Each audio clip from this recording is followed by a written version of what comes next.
আসসালামু আলাইকুম। আজকে তোমাদের সাথে শেয়ার করব আমার হাজব্যান্ড যেভাবে বাসায় বিফ বার্গার বানিয়ে থাকে সেই রেসিপিটা। এর জন্য ফ্লাওয়ার নিতে হবে 300 গ্রামের মতো, এবং এই 300 গ্রাম ফ্লাওয়ার থেকে প্রায় 7 থেকে 8টা বান ইজিলি হয়ে যাবে। ইস্ট দিতে হবে 8 গ্রামের মতো, চিনি 20 গ্রাম এবং লবণটা পরিমাণ মতো। এখানে ও ইউজ করেছে প্রায় 1/4 টিস্পুনের চেয়ে একটু বেশি। পানিটা অ্যাটলিস্ট 150 গ্রাম থেকে 180 গ্রাম পর্যন্ত লেগে থাকে।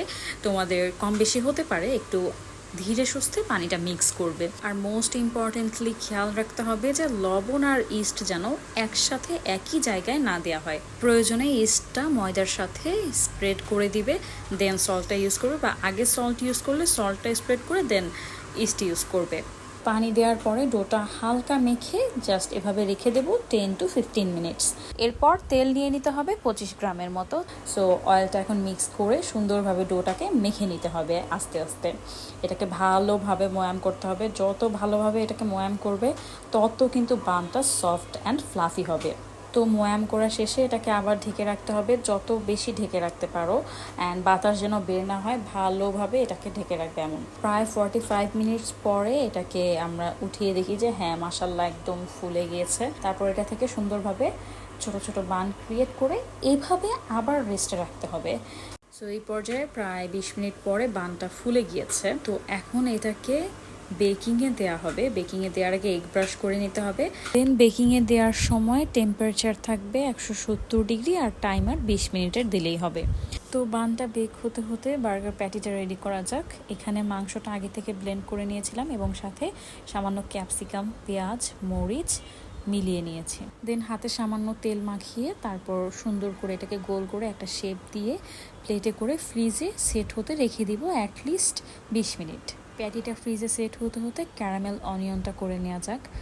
ক্যারামেল অনিয়ন করার জন্য সামান্য তেলে প্রথমে পেঁয়াজ কুচিগুলো দিয়ে সুন্দরভাবে ভেজে নিব, তারপর সামান্য চিনি অ্যাড করে আবার পুনরায় ভেজে নিব। দেন ক্যারামেল অনিয়নটা ফুল রেডি হয়ে গিয়েছে। তারপর আগে থেকে ফ্রিজে রাখা বার্গার প্যাটিটাকে তেলে ভেজে নিতে হবে।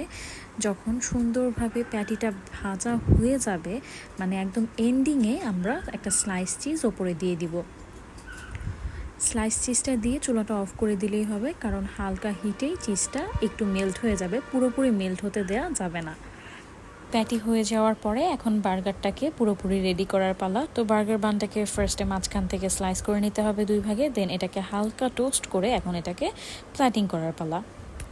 প্রথমে বার্গারের নিচের অংশে ককটেল সসটা দিয়ে দিচ্ছি, দেন প্যাটিটা দিয়ে ওপরে ক্যারামেল অনিয়ন যে যতটুকু পছন্দ করো ততটুকু দিয়ে দিবে, অ্যান্ড দেন ওপরের লেয়ারে ককটেল সসটা একটু বেশি করে দিয়ে দিব, যেন একটু প্রেস করলে ম্যায়োনিজগুলো একটু পড়তে থাকে। এটা দেখতেও লোভনীয় লাগে অ্যান্ড খেতেও খুবই খুবই খুবই ইয়ামি লাগে।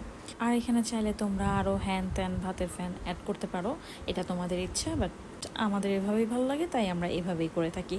তোমরা একবার হলেও বাসায় বিফ বার্গারটা এভাবে ট্রাই করে দেখবা, অ্যান্ড দেন এসে কমেন্ট করে জানিও যে আসলেই এই বিফ বার্গারটা কতটা মজা। সো আজকের মতো এখানেই শেষ করছি। আল্লাহ হাফেজ, আসসালামু আলাইকুম।